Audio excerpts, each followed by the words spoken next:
Alright guys, not a update for a while relating to Spain. I just thought I'd do one today. I'm wearing Uvi's hat rather than mine. We've got two the same, but he pulls his down where I prefer mine up, so it goes all floppy. But anyway, mosquitoes are back, that's for sure. I had at least 4 bites today. But yeah, I've been busy with family stuff, and like today, I'm poolside watching the kids. Slipped my disc as well on my back, so that's slowed me down for the last week. But there has been a few things come up. I mean, the car's back in for repair again, and I've already warned them, you know, they need to get it sorted, because I've paid for a decent car. I expect a decent car, and that's it. The reason I chose it was low mileage, etc. And if I wanted a heap of scrap, I could have got that anywhere. The whole point of going to the garage is to avoid all this sort of nonsense. So I've got a lease car, well, sorry, not, it's one of their other cars, while they sort out mine. Because I went in for this particle filter, because I think the particle filter actually needs changing. It's an expensive piece of kit. Or you buy these expensive cleaning kits, which are about £400. Whole point is, it's not my problem, it's their problem, because it's had the issue since I bought it. But the point being is, he took it into the garage, had it for 2 days, comes out, and the engine's rattling like mad. Sounded like a bit like that. And I said, that's not right. I drove it home that night.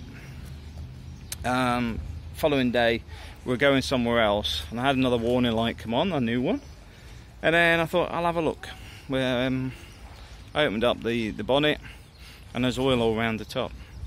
They've screwed around with something that is not even associated with what they were supposed to be fixing in the first place, because they've used another garage, because they were using the one garage, and you've probably seen the video. I mentioned that they were adding more repairs, which I cleared all myself anyway, but the point being is pulling leads and that to add extra jobs. So they've tried somewhere else, and they've got other problems now, because a lot of the garages are not fit for purpose. It's more a case of, I've got a spanner, I must be a mechanic. It's just absolute garbage. It's on par with what I get in the Philippines, I'll be honest with you. It is on par with that sort of stuff, where they break stuff so that you can bring it back again. The guy that's got the main garage in La Mata is notorious for it. You go in there for something trivial and come out with a €1,000 bill because he's added more bits to it. Just something to be aware of, but that's why I wanted a newer car, because I wasn't going to get any of these garages touching it. It would get some basic servicing done with a main dealer and nothing else touched. You know, because I'll run a car into the ground. I'd rather just run it until it's broke, not start off with a broken one. That's one issue today. I mentioned before about the cancellation of these leases, where people are being told that the owner wants them to move out because they don't get any of the money off the contracts, because after the 12 months they don't receive any money, because obviously the following year they're not on a managed fee, they're on a fee for moving somebody in there. So what they do is they move people out so they can get a different tenant in there, and they tell people that the owner said they don't want them there, and it's utter rubbish. And if you are in that situation, contact the owner direct. And this is what's happened with a couple. They did that, the owner doesn't want them to move out, but they found all the stuff the agent's been getting up to as well. There was a water problem. They thought it was coming from the roof and all this sort of stuff, but it wasn't even their apartment, it was the one below it that had the problems. And yet the agents managed to bill the owner €2,000, and basically just not giving the owner the rent that is being collected. So basically the owner has had break even for renting an apartment out for a year, because basically all the money has basically gone on repairs that didn't even happen. Because one of the things he was asking is, because now they're directly in touch with the people living there, do you think the repairs have been worth $2,000? And the answer to that, A, was no, but also B, the problem wasn't theirs anyway.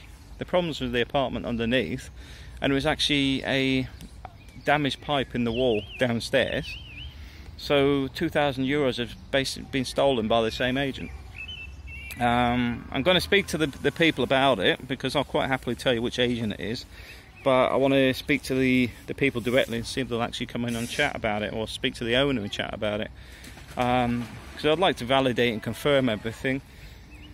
And that's the sort of stuff you have to deal with. I mean, what annoys me is this, I find a lot here, is not only the crooked, but a lot of these people don't do anything anyway. I mean, for example, we have a managed fee for the apartments that we look after. We don't take a lump sum, where a lot of them will take it, like say, a month's money up front or whatever. We actually just take a fixed amount every month for actually managing the property. So what happens is, it's continuous, but money wise it wouldn't have cost you any more than if you had used us or an agent, because quite simply you're getting it out of the rent on a monthly basis anyway. But on top of that, it's a bit like Denise has just needed a new shower cable. The hose is basically split. So gone round there, wasn't sure what the problem was, went and looked at it, went and bought a new one and fitting it on Monday. Now other people will charge you about 40-50 euros for that. All it's cost the owner is €5, which was for the new hose. He hasn't paid for my fuel, he hasn't paid for my time, because it's already in the maintenance contract that we have, because we will deal with stuff like this. And the same with when somebody's got a problem with like the shutters, he wants the shutters cleaning and everything else, we'll deal with that. I'll go and meet the contractor and take the contractor there, get him to give a quote and everything, and his job done. A lot of people ain't getting the service they're paying for here in Spain. That's one of the things I will say, and we're not expensive. But at the same time, you'll find you get added value anyway. Like this, done a lock opening. Well, a lock opening here will cost you at least 130 euros. Didn't cost anything, because I did it as part of the managed process. This hose, the air conditioning's cleaned out. We even painted it. We even painted the apartment just because the owner was nice. We didn't charge him for that. He just had to buy the paint, which we didn't mind doing anyway. Now, don't expect me to paint your apartments. It's just that we did it out of nicety. You know, at the end of the day, if you want to paint, I can arrange that, but that's not what I generally call maintenance, unless you are paying a higher fee if you want that every year to accommodate that. But it was just a case of it needed freshening up to get it rented out, so we did it. What else has been going on? It's been quite quiet, and that's why I haven't really done too many videos, because I've been focusing more on family time at the minute. Also, I'm looking at business stuff, because I've been doing quite well in the crypto space, in like the Bitcoins, Ethereum and all the cryptocurrencies. I made about 120,000. But the market's in a lull now, because last year was speculation. This year seems to be going down and getting near its bottom before it starts heading up, and I don't expect it to leap up. I think my portfolio is going to be fairly stagnant for the next 12 months. So I've started looking at new things, looking at a couple of business ideas, small projects. Locksmithing is one of them, because I've seen how much people are charging in this area, and I'm thinking, hey, I'm a better locksmith. I know I am. I pick most locks open. I don't drill your locks. I'm not there going, you know what, I'll drill the lock out and I'll charge you 60 euros for a cylinder that only costs 3. I'm more a case of I'll pick your lock out, get on the inside, there's your keys, and off I go. Don't need to change any keys, don't need a new lock. Drilling the lock's the last resort, not the first, but a lot of people just drill it because they don't know how to pick locks. So I'm looking at doing that at the moment.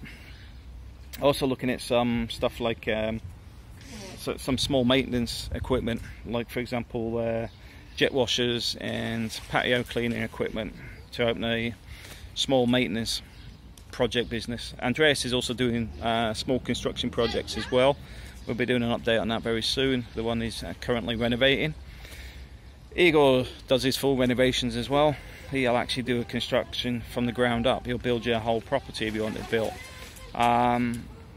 But I've got to spend a bit more time with the guys on the stuff they're doing.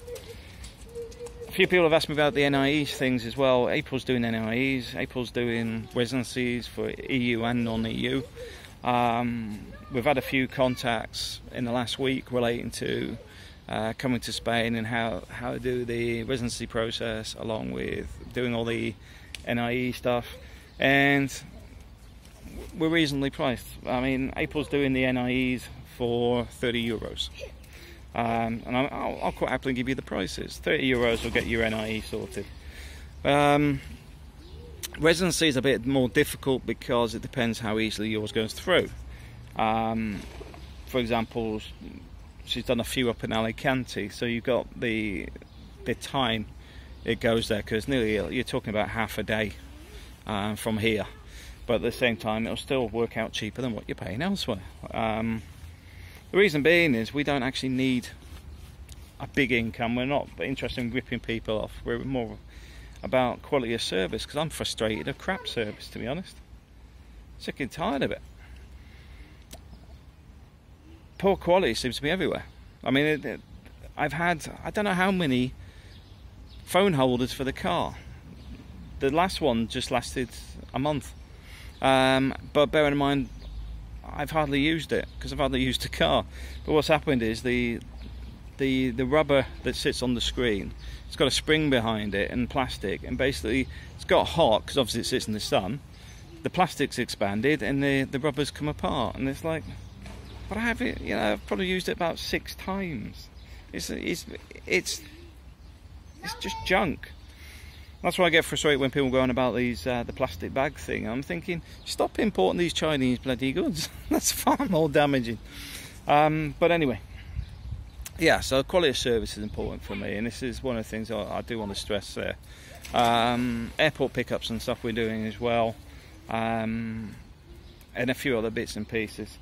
Like I said, I mean, my crypto stuff's sort of in a lull at the moment. I can do trading, but to be honest, I'd rather do not what I call easier stuff, but less time consuming, because when I'm trading I have to sit and watch the trades. Like now, I'd be sat on the phone keeping an eye on the trading. I don't want to be doing that. I'm here to enjoy the kids having a swim, which is why they're now busy doing that, and I'm sat here because I slipped my disc, so I'm not really too keen on swimming today. Just letting my back settle back in. But anyway, thanks for watching, and that's the update for this week. Nothing too exciting. Probably going to be in Cartagena this week as well. Not sure when. I might go this weekend, but we're going to go to Cartagena. Alright, thanks for watching.